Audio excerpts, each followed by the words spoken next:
السلام عليكم ورحمة الله تعالى وبركاته. كلنتي وعني wanaagsan saaxiibayaal soo dhawaada. Muuqaalkeenan waxaan ku soo qaadan doonaa laba qodob oo inta badan saameyn ku leh ibni aadanka sidiisaba. Labadaas waxay kala yihiin saaxiibka wanaagsan iyo saaxiibka xun. Muuqaalkan dhexdiisa waxaan kula wadaagi doonaa asbaabaha uu u fiican yahay inaad yeelatid saaxiib wanaagsan, asbaabaha keenaya inaad ka fogaatid saaxiibka xun. Soo dhawow. intaan muuqaalku guda gelin waxaan inku baraarujinayaa inaad akhrisataan buugan. runtii buugan waa cajiib. aniga 10ka inta la gaarin 10 baal 9ka bag ee ugu horeyda ayaaba aad iyo aad ii soo jiitay. buugan waxa qoray Adam Sharqawi waxaana turjumay Aadan Sahan.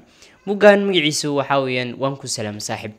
inta badan buugani wuxuu ku saleysan yahay waxyaabo aad iyo aad u muhiim ah. muuqaalkeenan aan guda galno. soo dhawaada. aan ku hormarno saaxiibka wanaagsan. saaxiibka wanaagsan waxa uu yahay mid dhowr shay saameyn noloshaada uga leh, balse waxaan kusoo qaadanaynaa 2 shay oo kaliya. midda koobaad waa inuu yahay mid dhanka cibaadada mar walba xag Allah subxaanahu wa ta'ala kugu hogaamiya. haddii ay noqon leh salaada, soonka, sadaqada iyo quraan akhriskaba. mar walba waxa uu yahay qof kugu gubaabiya Allah ka cabsiga iyo inaad noqotid qof ku dadaala sidii uu Allah subxaanahu wa ta'ala u raali gelin lahaa, u cibaadeysan lahaa.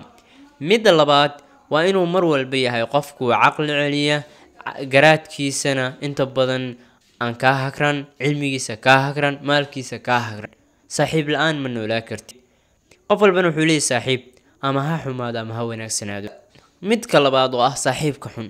saaxiibka xun sidiisaba waa midka dad badan u horseeday guul darro aan dhammaad lahayn.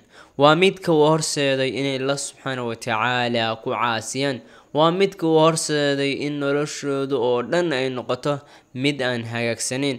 saaxiibka xun dadka qaar wuxuu geeyaa cadaabka ayuu ku ridaa. saaxiibka xun dadka qaar wuxuu ku ridaa inay Allah subxaanahu wa ta'ala mar walba caasiyaan. saaxiibka xun waxa uu ku seejiyaa dhowr shay oo kala ah: inaad cilmi la'aan noqotid, garaadkaaga oo yaraado, inaad noqotid qof faqiira, waayo mar walba asiga ayaa ka talinaya khasaaradaada aakhira midda adduun. mar walba saaxiibka xun aad sii laasimtid waa mar walba aad ka fogaatid xarig Allah subxaanahu wa ta'ala. mar walba oo aad la sii socotid saaxiibka xunna waa mar walba oo ay kugu dhacdo xoolo la'aan, caqli la'aan, dad la'aan. qofka mar walba uu yahay qof saaxiibka xun aad ugu dadaala helistiisa ama la joogistiisa waa mar walba uu waayo dadkiisii iyo noloshiisii qiimaha qayaha leed.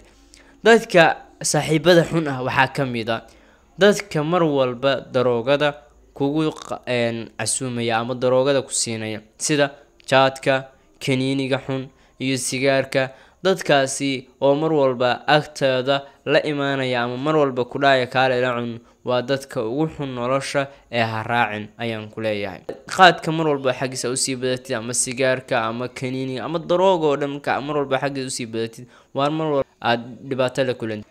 marka saas darteed waxaan ku leeyahay mar walba kugula talinaya inaad raasatid dad ahlu khayr, ahlu diin, ahlu cibaada, waayo qof walba mar walba waxa uu yahay qof saameyn noloshaada ku leh mar walba aad fadhigiisa iyo la sheekaysigiisa badisid. buugan waxa uu aad iyo aad u tacliiqinayaa noloshaada oo dhan ayuu ka hadlayaa. buugan waxaad moodaa in loo qoray jiilka hadda taagan. waxaad moodaa in la yiri qoraaga buugan qoray waayaha dunida ee hadda taagan u qor dhalinyarada joogta. bilowgiisa koobaad ayaa ah mid ku soo jiidanaya, habka u qoraya iyo sidiisa bataatam.